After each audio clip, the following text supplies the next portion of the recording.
sahbihi ajma'in. Amma ba'd. Ma'asyiral muslimin muslimat, Bapak Ibu saudara-saudara sekalian teristimewa, pejabat struktural Kabupaten Pindrang yang insya Allah dimuliakan dan dirahmati oleh Allah Subhanahu wa Ta'ala.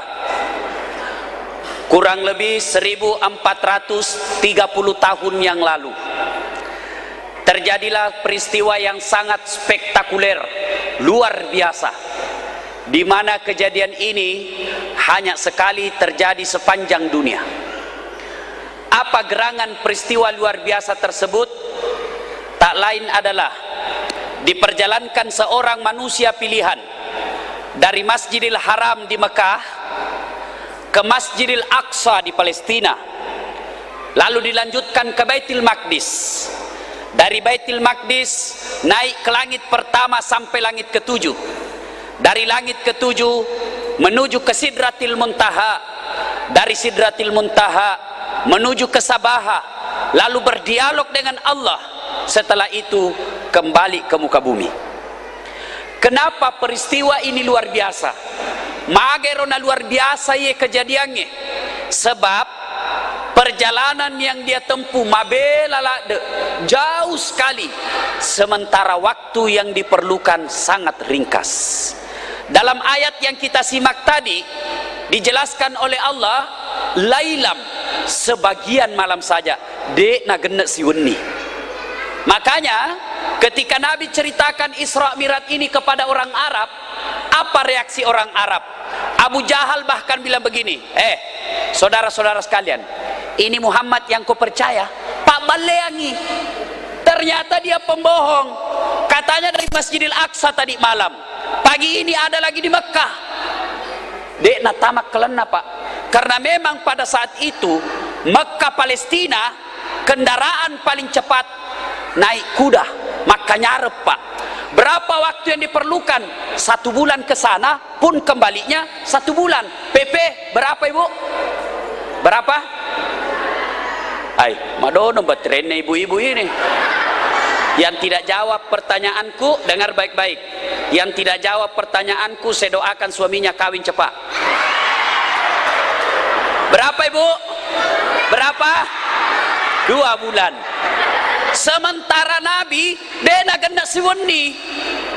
Ternyata mereka lupa bahwa sebenarnya kejadian Isra Mi'raj itu sepenuhnya kehendak Allah.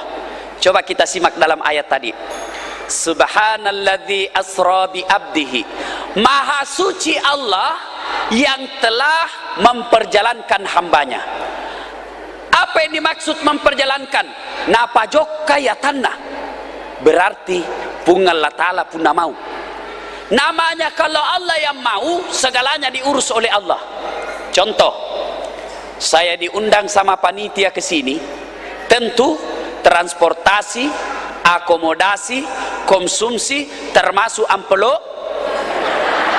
Kenapa kita ketawa Pak? Biar ada ampelok, kalau tidak ada isinya, isinya dong.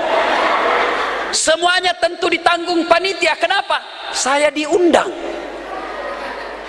Demikian juga dengan Isra Mi'raj, karena Nabi diundang oleh Allah, maka segalanya ditanggung oleh Allah. Saya kasih contoh. Beberapa hari yang lalu saya diundang Menteri Hukum dan HAM ceramah di kantor Kementerian Hukum dan HAM Jakarta. Saya berangkat pagi setelah sholat subuh. Jam 9 pagi saya sudah tiba di Jakarta. Bercerita sedikit dengan Pak Menteri. Selesai salat duhur, ceramah. Selesai salat asar, kembali ke Makassar. Sebelum salat isya, alhamdulillah sudah tiba di rumah. Ternyata tanpa sepengetahuan saya, ada semut ikut di kantong. Tahu semut Pak? Bahasa Inggrisnya bere-bere. Waktu ku gantung mi bajuku di rumah, keluar itu semut dari kantong. Lalu nak kumpuli temannya sesamanya semut. Pidato ini semut di kantongku. Pidatonya begini, saudara-saudara sekalian bangsa semut, barusan saja saya pulang dari Jakarta. Nah bilang semut yang lain, jam berapa kau pergi Ces? Nah bilang tadi pagi. Nah bilang semut yang lain, malam ada mako lagi di Makassar. Nah bilang iya butina kau lihat matoh. Nah bilang balik-balik kau. Pagi kau berangkat, malam ada mako Makassar, tidak masuk di akal. Kau jalan saja, baru kau di terminal Dayak, na enjak mako panter. Nah bilang ini semua di kantongku, cocok itu yang kau bilang. Kalau saya jalan, ini bukan saya jalan, saya numpang di kantongnya Ustadz Dasat. Dia naik mobil ke bandara, bandara naik pesawat juga begitu.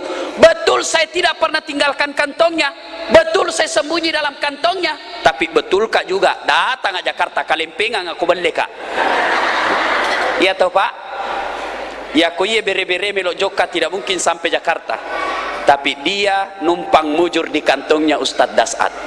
Contoh sederhana, Pak, Riolo Romai tahun 70-80 tidak pernah dibayangkan orang di Pinrang, di Langah bisa bicara dengan orang di Malaysia pakai telepon tidak ada kabel. Bahkan bisa baku lihat dengan apa? Fasilitas 3G. Riolo kuma telepon kita pakai kabel iputara. Halo, Pinrang. Halo, pare-pare. Diputar pakai kabel. Sekarang Pak tidak perlu pakai kabel, orang bisa bicara. Teknologi. Suatu saat kejadian Isra Mi'raj bisa dibuktikan dengan teknologi. Nah, yang kedua perlu kita pahami. Magaro Nabi ni pajokka. Apa? Kenapa? Dalam Islam ada 2 tahun yang aneh namanya. 1, tahun gajah, tahun lahirnya Nabi. 2, tahun duka cita, tahun Isra'nya Nabi. Kenapa disebut tahun duka cita? Karena 2 orang yang dicintai Nabi, 2 orang yang paling mencintai Nabi meninggal pada waktu yang bersamaan. Siapa gerangan?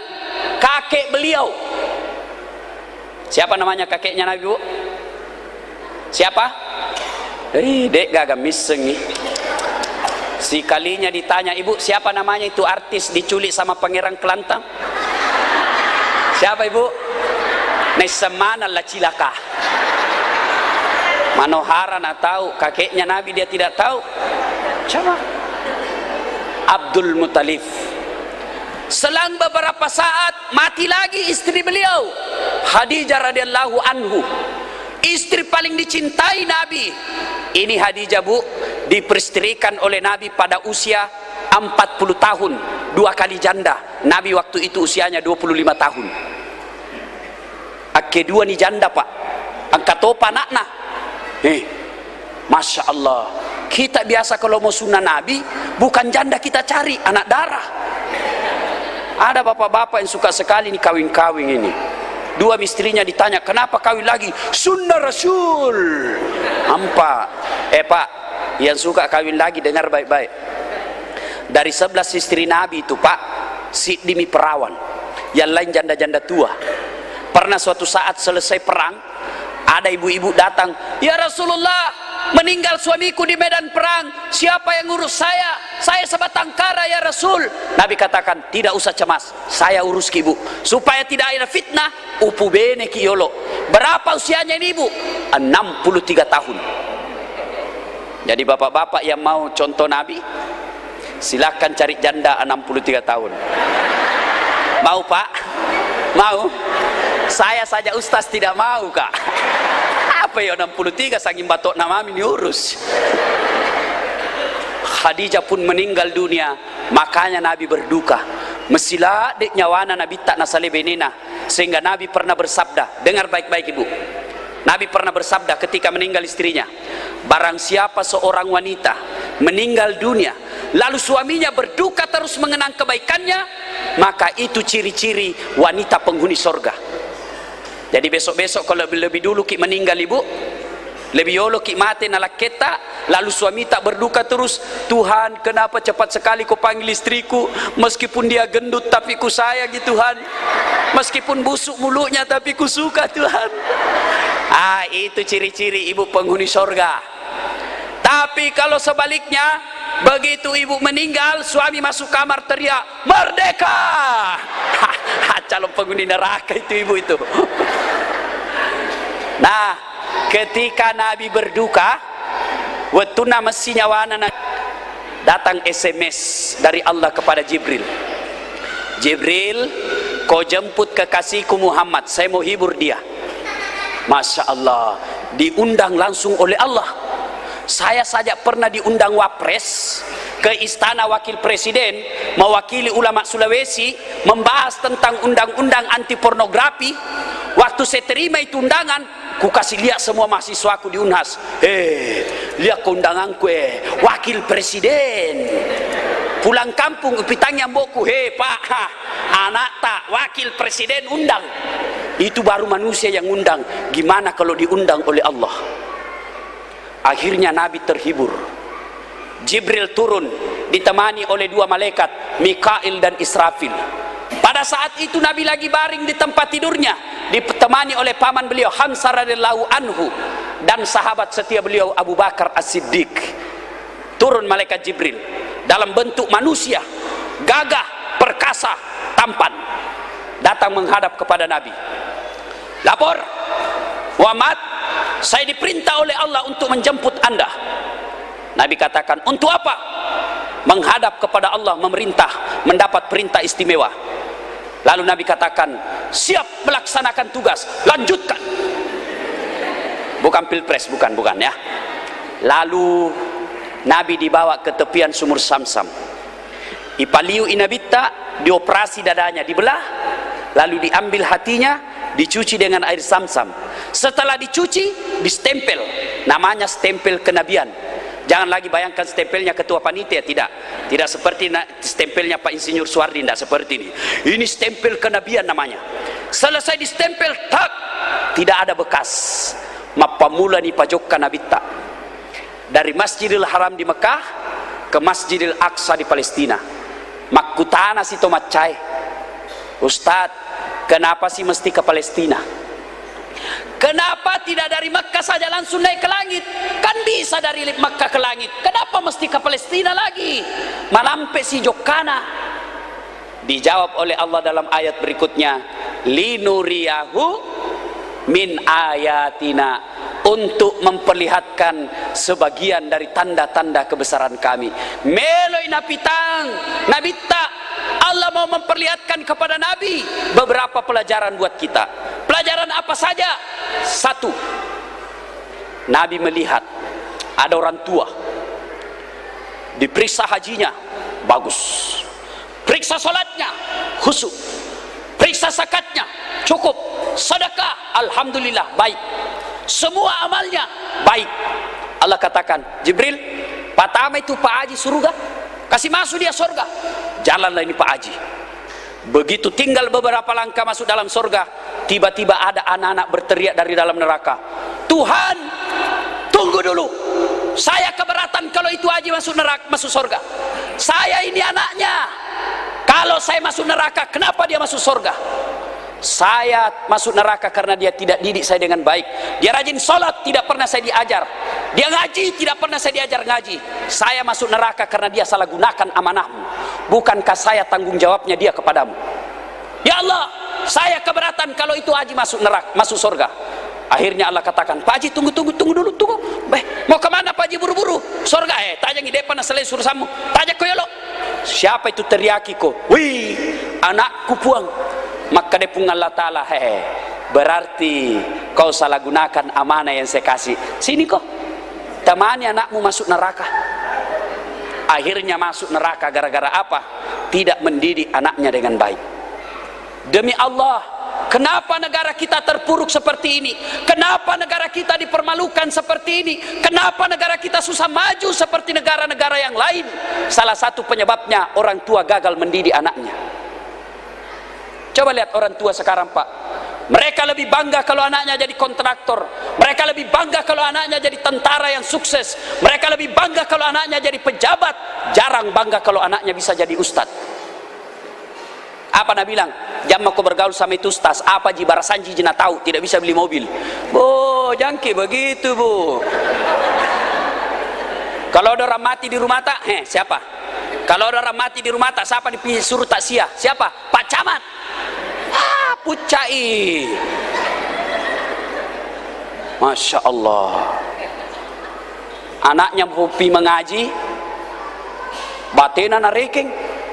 Saya di Makassar ada TKTP aku Pak, 3.500 iurannya siulang, masih ada yang tuduh korupsi. Padahal saya ajar ngaji, saya ajar doa-doa pendek, saya ajar surah-surah pendek, saya ajar pidato. 3.500 masih marah-marah. Ada yang menunggak 4 bulan, begitu ditagi marah-marah. Masya Allah. Makanya jangan heran anak tak tinggi sekolahnya, tinggi kurang ajarannya. Begitu dinasihati apa nak bilang, apa tong kita tahu pak, tamatang SD jaki, sarjana. Kenapa banyak orang tua dipermalukan sama anaknya? Karena orang tua salah mendidik anaknya. Nah, hikmah Isra Mi'raj pertama, didik anak dengan baik. Ajar anak ke masjid. Mau masuk Ramadan, belikan pakaian solat yang baru. Mau ke masjid, belikan songkok yang baik. Kasih hadiah kalau dia bisa hafal surah-surah pendek, supaya dia merasa dihargai.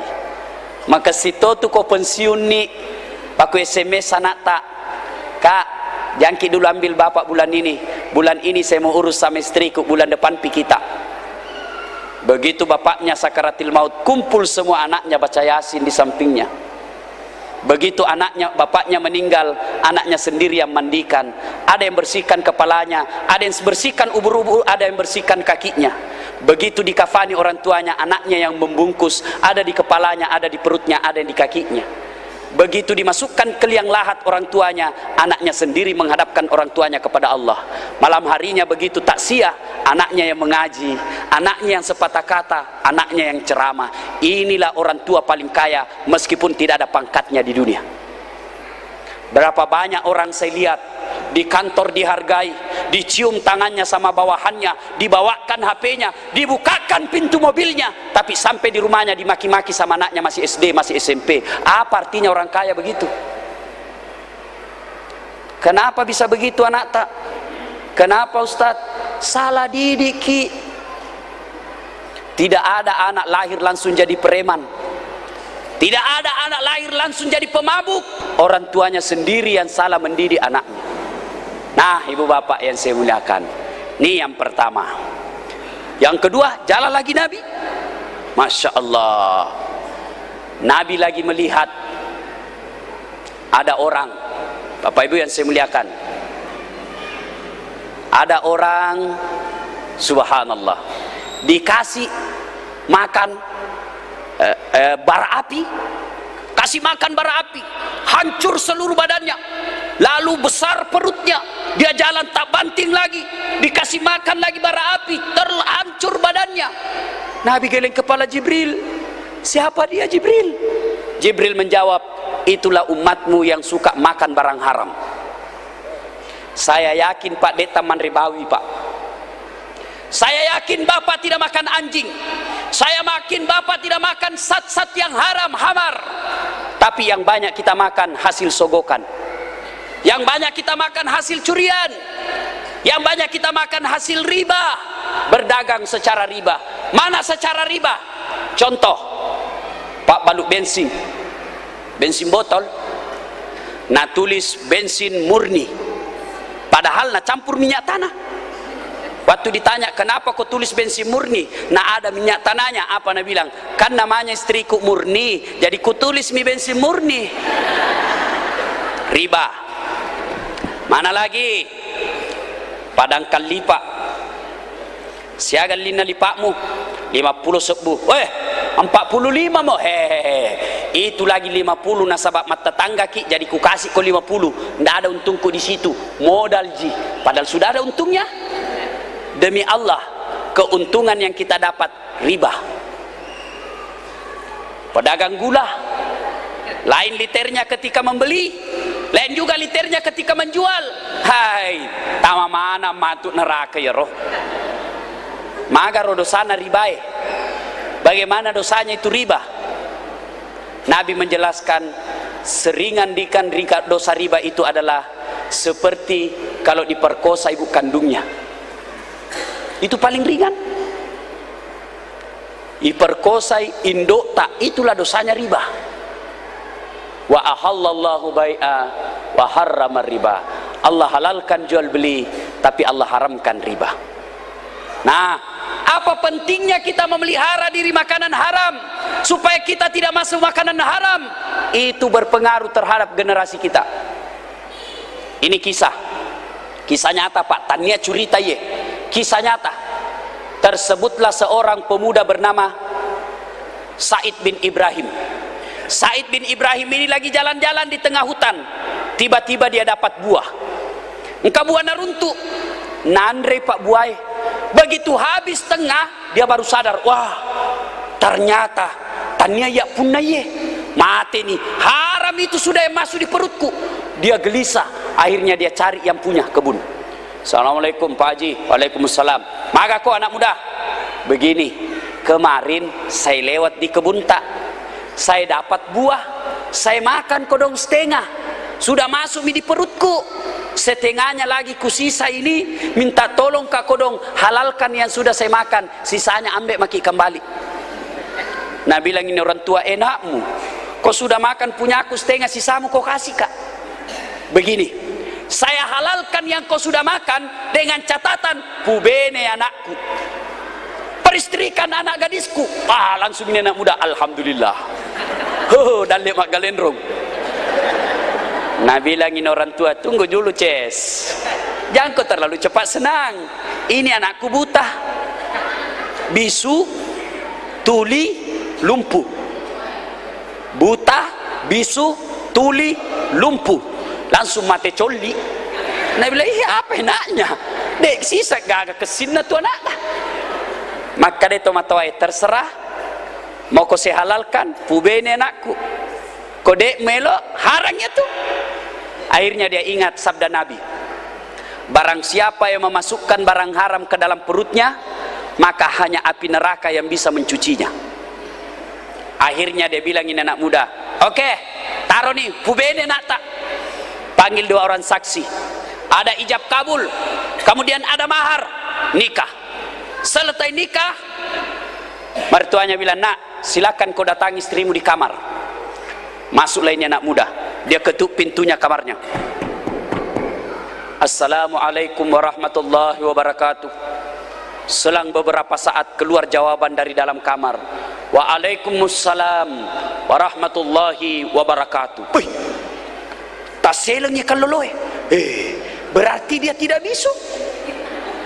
Nah jawab salamku. Berarti dia tidak tuli karena dia dengar salam saya. Penasaran ini anak muda, nah buka pintunya. Begitu dia buka pintu, datang istrinya, dia pegang tangannya suaminya lalu dicium, tambah helal. Berarti dia nak buta, Pak Nai telimaku. Berarti dia tidak lumpuh karena dia bisa berjalan menuju saya. Penasaran ini anak muda Pak, nah buka cadarnya istrinya. Wih, tahu gagahnya, cantiknya ini tahu. Dia tidak perlu istrinya, dia nak pakai benena, lari menghadap mertuanya. Apa dia bilang? Pak, balik-balik. Kenapa bapak katakan anaknya buta? Padahal dia melihat. Kata orang tua ini, anakku saya katakan buta bukan karena tidak bisa melihat, tetapi matanya tidak pernah melihat barang-barang haram, matanya tidak pernah melihat sesuatu yang tidak hak. Oh begitu? Iya. Lalu kenapa bapak anak katakan anaknya bisu? Anakku saya katakan bisu bukan karena tidak bisa bicara, tetapi mulutnya tidak pernah mengucapkan sesuatu yang tidak ada gunanya. Tidak seperti ibu-ibu. Kenapa kita ketawa? Betul toh? Mau semua urusan orang. Aagim kawin lagi dia sesibuk. Nabi mangurala de rostase mak botisi. Kenapa kalau botingi? Kena jangan ketawa serius kayak ini. Kenapa kalau boting lagi tuh Ustaz? Nah susah iki. Sepupu istri pertamanya. Nah bilang bale-bale itu kalau sunnah Rasul. Kenapa pala istri keduanya lebih cantik dari istri pertama? Bodoh itu kalau lebih jelek lagi istri keduanya.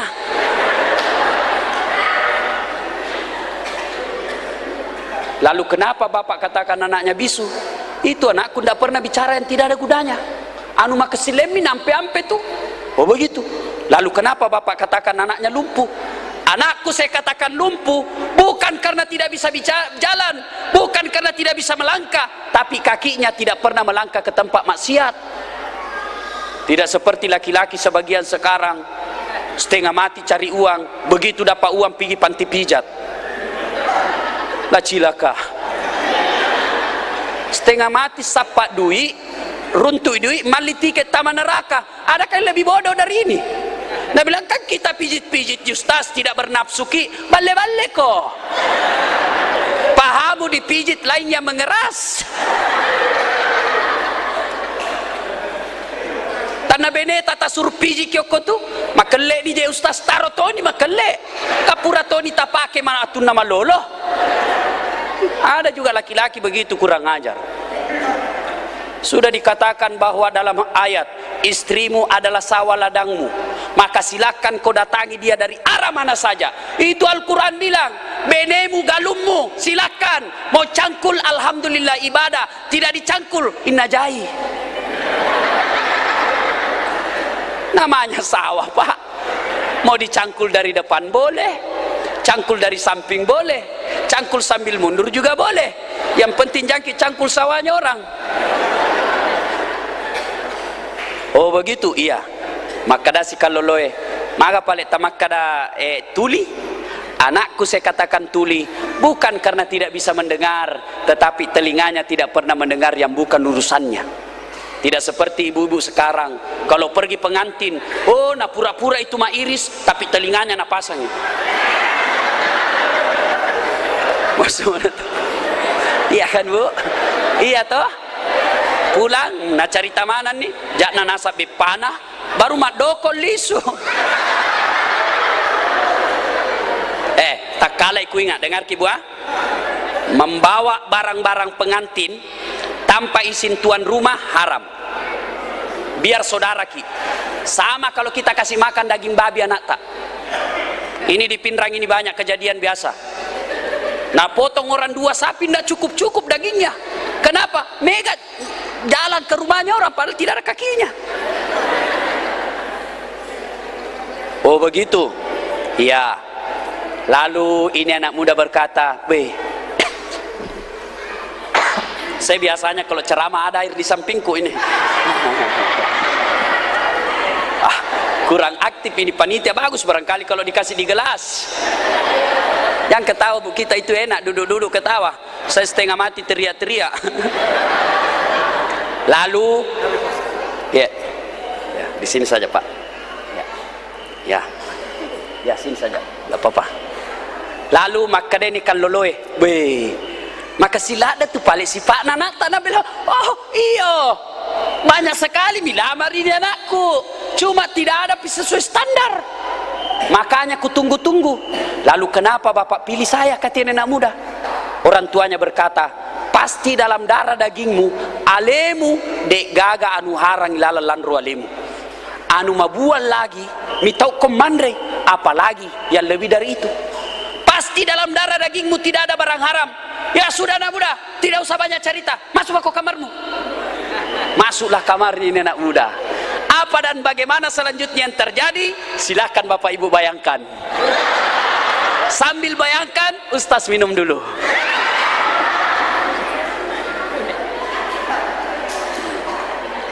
Nah, setelah 1 tahun berlalu, lahirlah anaknya Said bin Ibrahim. Siapa nama anaknya? Dikasih nama Abu Hanifah. Bapak ibu pasti tahu siapa Abu Hanifah. Abu Hanifah itu salah satu imam mazhab yang sampai detik ini dipakai ilmunya dari seluruh umat manusia yang ada di jagat raya. Kenapa bisa jadi seperti manusia Abu Hanifah? Karena orang tuanya tidak pernah kasih makan barang haram anaknya. Makanya ibu, halo ibu, halo, makutun na mate. Halo ibu, halo, salah sambung. Bu, istri yang baik, datang suami bawa amplop, jangan langsung senyum, tapi ucapkan dulu alhamdulillah. Pak, dari mana ini? Biasanya cuma 2 juta, kenapa 2,5 juta? Dari mana 500? Halal moga. Kalau halal, alhamdulillah masukin rumah. Kalau haram, ya ko idi melok mapanga, idi tona, ajak tapandre ke anu haram. Ini baru istri yang baik. Bisa ibu? Kenapa bengkok muka tak? Bisa? Kalau 500.000 masih bisa, 10 juta bengkok muka tak. Ibu bapak yang saya muliakan, pelihara diri kita dari makanan yang haram. Terutama kita yang dagang pak, hati-hati. Jangan menipu pembeli. Kita menipu pembeli barangkali untung tak 20.000. 20.000 lalu nanti diponis 1 hari di neraka. Semoga ya sia sok neraka. Si sebut taulino. Tidak seimbang 20.000 dengan asap neraka. Ya pokok misalnya kita berdagang lalu berdagang riba misalnya untungnya 1 miliar. Mega mota saro. Ya mi kota 10 mi sebu. Napa maceko-ceko ki? Seolah-olah dosanya tidak seimbang dengan asap keuntungan yang kita peroleh. Nah, sebenarnya banyak dilihat Nabi, tapi kita ringkas cerita. Sampailah Nabi di Baitul Maqdis, di Masjidil Aqsa. Dari Masjidil Aqsa Nabi naik ke langit pertama. Dari langit pertama Nabi ketemu dengan Nabi Adam alaihi salam, manusia pertama diciptakan oleh Allah. Kemudian naik langit kedua ketemu dengan Nabi Yahya dan Nabi Isa alaihi salam. Nabi Isa ini pandai menghidupkan orang mati, tentu dengan izin Allah. Naik langit ketiga ketemu dengan Nabi Idris alaihi salam, satu-satunya manusia yang pernah 2 kali mati, tentu dengan izin Allah. Naik langit keempat ketemu dengan Nabi Yusuf alaihi salam, manusia paling gagah di dunia.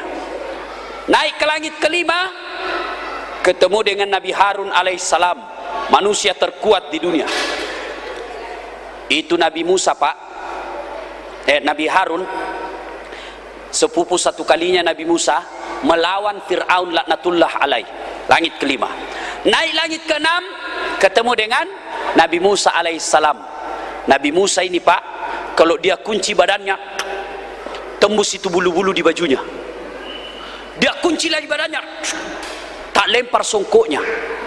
Kalau dia berkelahi sama orang pak, belum sampai tinjunya jatuh musuhnya. Luar biasa. Ada orang punya ilmu begitu pak, belum sampai tinjunya mabuan di balina pak.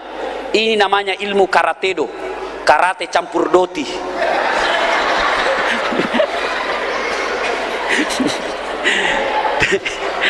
Dari langit ke-6 naik ke langit ke-7 ketemu dengan Ibrahim alaihissalam, manusia yang pernah dibakar dalam api justru dingin dengan api tersebut. Dari langit ke-7 Nabi menuju ke Sidratil Muntaha. Di Sidratil Muntaha Nabi melihat ada orang duduk di sampingnya arasnya Allah. Apa itu aras? Singgasananya Allah. Onrat tudana pungala ta'ala. Di samping aras Allah tersebut ada manusia bercahaya badannya mengeluarkan bau harum. Macahaya lan rogalena dan keluar bau harum. Nabi geleng kepala, "Wih, hebat naro. Ya Jibril, siapa dia? Apa dia arwah para nabi? Bukan. Arwah para rasul? Bukan. Orang mati syahid? Bukan. Siapa dia Jibril?" Jibril menjawab, "Itulah umatmu yang rajin sholat berjamaah." Ini mana nih pak? Alhamdulillah. Apa tidak suatu kebanggaan pak, ketika di padang mahsyar orang bingung dengan dosanya, ketika di padang mahsyar semua sudah berubah mukanya berdasarkan kebaikan-kebaikannya, ketika di padang mahsyar semua orang gelisah dengan dosa dan kesalahan-kesalahannya, justru dia duduk di sampingnya arasnya Allah. Siapa dia? Orang yang rajin berjamaah di masjid. Masya Allah. Saya saja di Makassar pak, kemana-mana pak wali kota, kalau ada acara agama Ustadz Dasat di sampingnya, naik DD 1A mobil wali kota, dudukkan di sampingnya. Kalau kumpul mi semua orang pak, ku sengaja buka kaca mobil. Dalam hatiku lihat kahe sampingna wali kota ces. Sudah bangga duduk di samping pejabat, sudah bangga. Gimana duduk di sampingnya arasnya Allah? Dan itu tidak perlu dibayar mahal. Bapak rajin ke masjid, insya Allah kelak duduk di sampingnya arasnya Allah. Makanya saya meluruskan otaknya orang Islam yang selama ini salah. Dia selalu bilang, Ustadz, susah masuk surga Ustadz. Salah dek, yang susah itu masuk neraka, yang susah itu masuk neraka, yang susah itu masuk neraka. Surga gampang. Mau bukti? Berzina bayar, pergi panti pijat bayar, mabuk-mabuk bayar, narkoba bayar, judi bayar, maksiat bayar, semua masuk neraka. Sembayang gratis, puasa gratis, berjamaah gratis, pengajian gratis, tahlil gratis, dengar ceramah gratis, naik haji kalau mampu. Iya toh? Dan itu ngantar pintu surga. Nyaman naga mata pak, nyaman mematua aga mata pak. Makanya pak, rajin berjamaah di masjid. Apalagi masjid tak seperti ini. Coba masjid tak tahu bagusnya. Sayang ini masjid bagus kalau tidak ada penghuninya. Ada penghuninya Ustadz, saya orang tua yang sudah pensiun. Toa mana milalap pak. Sekalinya subuh lomba batok. Tidak ada anak muda di dalam.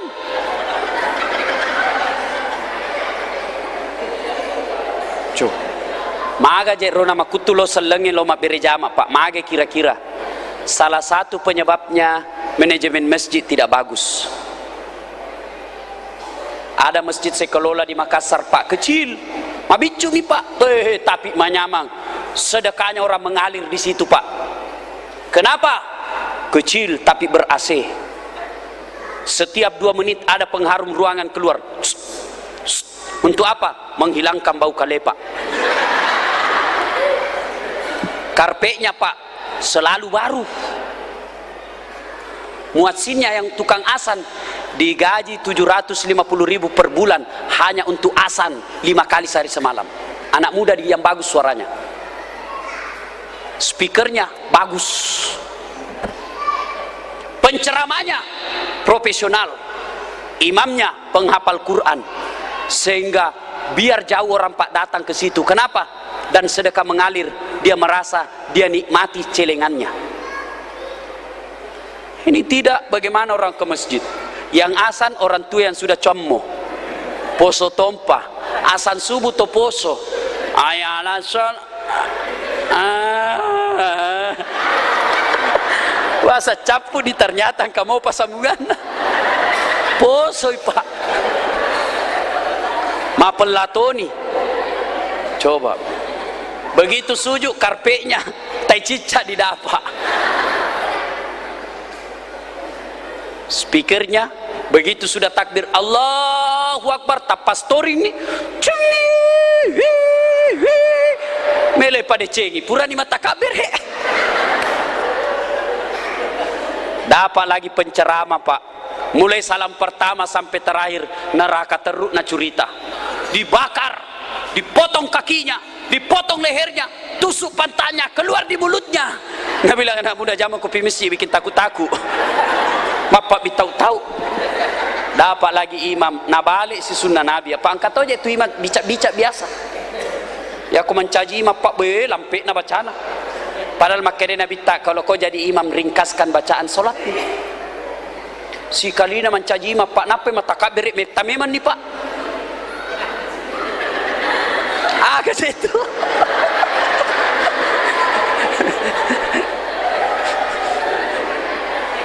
Padahal Nabi jelaskan, kalau kau jadi imam ringkaskan bacaan solatmu. Yang kedua kata Nabi, bacalah yang umumnya orang hafal. Ini tolong perhatikan imam masjid. Kalau jadi imam tidak usah mau dibilang banyak bacaannya, baca yang umumnya orang hafal. Biar surah pendek, yang penting orang bisa ikut. Coba kalau imam baca kuluallah pak, namu anak-anak macin rolato, maga napa lah Tapi begitu imam membaca surah Al-Maidah ayat 7 sampai 40, lipui mondri pak. Meloki macio, dene apa lah? Terpaksa menghayal ki. Tadi 50.000 uang, beli pulsa 15.000, beli bensin 15.000. Mana ini 20? Depan runtuh pak. Begitu Allahu Akbar, oh di bawah bantal kusimpan lah. Ini gak salah imam. Nah, ibu bapak, mari masuk Ramadan ini Pak. Masuk Ramadan, niatkan selama Ramadan saya harus sholat 5 waktu di masjid. Begitu selesai Ramadan, minta doa kepada Allah. Ya Allah, Rabbana la tusik qulubana ba'da is hadaitana wa hab lana min ladunka rahmah. Puang, ajak tapagili sikap memang, jangan kau palingkan hatiku setelah engkau berikan hidayah dalam hati saya. Masya Allah. Ibu-ibu datang ke masjid ibu ya? Ya? Iya bu? Ya. Ada ustaz larang ke masjid. Mana itu ustaz larang kita? Mana? Tanya, mana ayatnya? Tidak ada itu fatwa ulama, tidak ada ayat, tidak ada hadis yang melarang wanita ke masjid. Paling keras Nabi cuma katakan, wanita tidak dianjurkan ke masjid, tapi kalau dia ke masjid ajak muat teangi. Itu Nabi bilang begitu. Kenapa wanita tidak dianjurkan ke masjid? Untuk menghindari fitnah pada saat itu, untuk menghindari penculikan. Karena saat itu kalau ada keluar perempuan diculik dan diperkosa. Sekarang sini Pindrang aman, apalagi kalau usianya ibu sudah 55 tahun, pakai gigi palsu, muka sudah keriput, bau minyak gosok, ke masjid insya Allah tidak ada laki-laki mau sama kita. Kalau masih ada laki-laki bu, kalau masih ada mau bu, itu laki-laki samberlap, sambaran jina lappo. Ayo Pak, ajak anak tak ke masjid. Bagaimana anak tak mau ke masjid kalau bapaknya tidak ke masjid? Ayo, ajak anak-anak kita ke masjid. Insya Allah, siapa yang menghidupkan masjid, Allah bukakan pintu keutamaan dunia baginya. Nah, lalu lanjut perjalanan, sampailah Nabi di Sabaha. Lalu pada saat Nabi sampai di Sabaha, saya minum dulu lagi ya.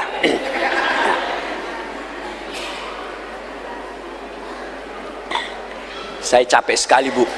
Hari ini 3 kali mak ceramah, masih ada sebentar di Benteng, jam 8. Besok di Baru 4 juga acara saya. Sejak tanggal 16 sudah keliling sampai ke Kaltim, ke Tawau, Malaysia. Ini belum pernah istirahat. Nah ibu bapak yang saya muliakan, jadi sampai di Sabaha, maka ada malaikat Jibril. Oh Muhammad, tak dampang kak kasih, saya tidak bisa antar ki. Saya cuma bisa sampai di sini. Kalau saya lewati garis sini, mau kak? Nabi masuk. Begitu Nabi masuk, kedengaran dari aras Allah.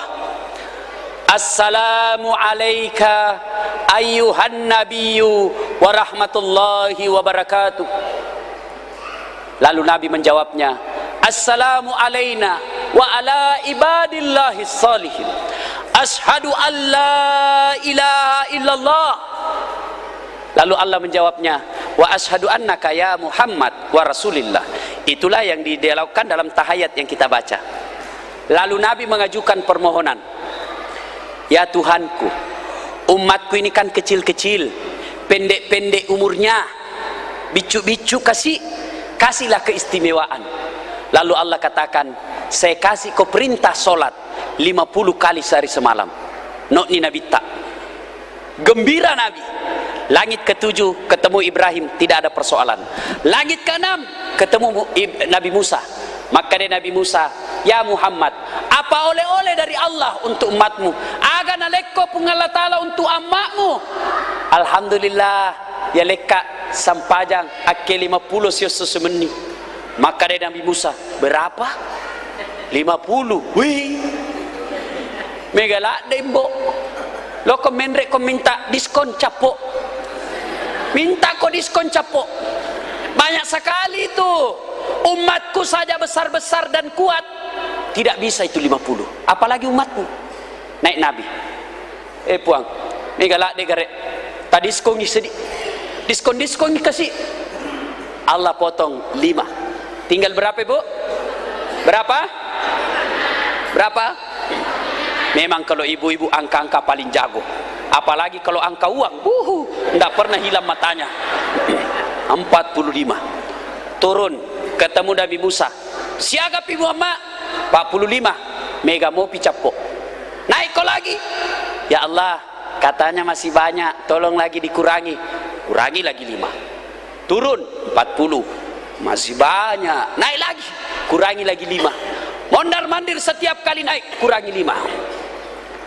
Terakhir tinggal 5. Maka dia Nabi Musa, ya Muhammad, berapa lagi? 5 mani? Maka dia Nabi Musa, mega mopi, naik kau lagi minta. Mapikri Nabi tak. Setiap kali saya naik, dikurangi 5. Sekarang tinggal 5. Kalau saya naik lagi ini, tidak ada miku dapat. Biar mi deh, Musa sebentar tompi diliaki. Ternyata apa yang dikhawatirkan Nabi Musa betul adanya. Sekarang saja yang tinggal 5, masih ada yang hari Jumat saja. Bagaimana seandainya jadi 50 kali sehari semalam, Pak? Tidak ada lagi kesempatan menjadi kepala dinas PU. Tidak ada lagi kesempatan jadi camat. Sambayan saja terus dikerja. Matiin Roki, hayya 'alas shalah. Pak Kadis, bangki sambayang. Sambayang subuh. Meloki menre otoe, hayya 'alas shalah. Sambayang siki. Melo siki matekeng, hayya 'alas shalah. Sambayang lagi. Alhamdulillah tinggal 5. Tapat capu ni orang 5. Tan lewat-lewat ni rupa tahu Pak ko makutumo pakai mas sampajang. Apa susahnya solat? Dek na pada haji masessa towe 50 juta capu, belum tentu masuk daftar. Masuk daftar tiba-tiba sakit, tidak haji. Puasa Ramadan siulang. 1 hari orang Pak, 1 harinya puasa. Sia-soto malupu. Sakat perlu dana, sakat sedekah perlu uang. Sampajang tidak ada modal. Tapi solat inilah yang paling banyak dilalaikan orang Islam. Tan liwat-liwat memang toni di Pak Kuang katodek nama sampajang. Batena pun Allah Ta'ala meseiki. Coba Pak, bayangkan ini badan tak Pak. Kesinarulan rongaleta Pak. Bapak pernah bayangkan namanya nikmat mata. Masya Allah Pak. Saya di Unhas mengajar mata kuliah fotografi. Cara mapoto. Itu kalau jauh sasaran Pak, itu dihitung kekuatan lensa, dihitung kecepatan angin, dihitung berapa besarnya objek. Itu perlu beberapa menit baru bagus jadinya. Tapi Bapak punya lensa mata, begitu buka langsung bagus dilihat. Bisa dibedakan mana cantik mana jelek. Demi Allah, Bapak punya mata. Coba lihat ini lampu. Lampu, itu ya lampu Pak. Namo engka lampu tak Pak. Kode gaga mata tak, tidak ada gunanya. Lampu Bapak pakai gratis. Ibu-ibu pakai lampu di rumah gratis. Gratis. Dibayar tiap bulan. Tidak dibayar di apa Ibu? Tidak dicabut, disegel dulu. Tidak dibayar, sudah disegel di apa? Baru dicabut. Tapi demi Allah, ada orang tidak sholat 1 bulan, Allah tidak segel matanya. Ada orang tidak sholat 1 bulan, Allah tidak cabut matanya. Kenapa? Allah cinta sama kita. Tak lewat-lewat memang tonik kikong kadek tamas sampajang. Ajak tak coba-coba maka ada wita topi na wita taita totu. Biasa kan ada patareka salah. Tidak penting sholat, penting ini dong, hatimu. Nah bilang anak muda cocok, setuju kayak ini Bapak. Karena dia juga tidak sembahyang lah cilaka. Masya Allah. Pak, saya ajar ki berpikir. Kona parenta ki pung Allah Ta'ala mas sampajang. Lalu deta mas sampajang. Berarti melok ki mewe puangnya. Aga taiwangi pung Allah Ta'ala. Aga kira-kira taiwangi pung Allah Ta'ala. Ya ko bupati kak kira-kira taparenta kak nade melok pigaui ada senjataku lawan Bapak apa? Saya bupatimu, macam-macam kok ku kasih pindah kok di Selayar. Tapi kalau Tuhan, Bapak mau lawan apa Tuhan? Aga melok taiwangi pung Allah Ta'ala ko mati ki. Aga kira-kira napa joli ki pung Allah Ta'ala. Tahu joli? Mencret. Nah kasih mencret ki saja Tuhan 1 bulan. 1 bulan ki joli-joli tulet tangkis sih naparo joli. Masya Allah. Bapak pernah bayangkan namanya nikmat sendi Pak, tulang. La ilaha illallah. Maka kira-kira Pak, seandainya tulang tak ini tidak bisa bengkok, bagaimana mitoran tanda tangan? Masya Allah. Naleki pun Allah Ta'ala baka sinaro. Hidung. Ite gara ingat tak Pak? Kesinaun roana. Maka ni coba sedipek na kalepai Pak. Tanna masesaki. Dek to na callaki pun Allah Ta'ala. Sidimi kesit na Allah pun Allah Ta'ala. Mas sampajaki. Satu pindrang tidak solat, Allah tidak rugi. Satu pindrang tidak solat, Allah tetap mulia. Lalu untuk siapa kita solat? Ale tak mato melo runtui. Maga nang kamu patodik nama sampajang. Tidak ada gunanya kita Isra Mi'raj tiap tahun kalau selesai Isra Mi'raj ketap kita tidak solat. Nah ini sembahyang paling gampang Pak. Persoalan 5 menit saja. 5 menit saja. Ada juga saya lihat yang 3 menit. Saya tanya kenapa cepat? Nah bilang kan hafal mi Ustaz sama di bacaannya itu kemarin. Kalau soal begitu bilang kita saja Allahu Akbar, Tuhan bacaannya sama di kemarin. Assalamualaikum. Bilang kita saja begitu. Ustaz, dek gaga kasih wapa lah iye. Napa kak toba iye soy Ustaz. Wala tay asumir rauhillah.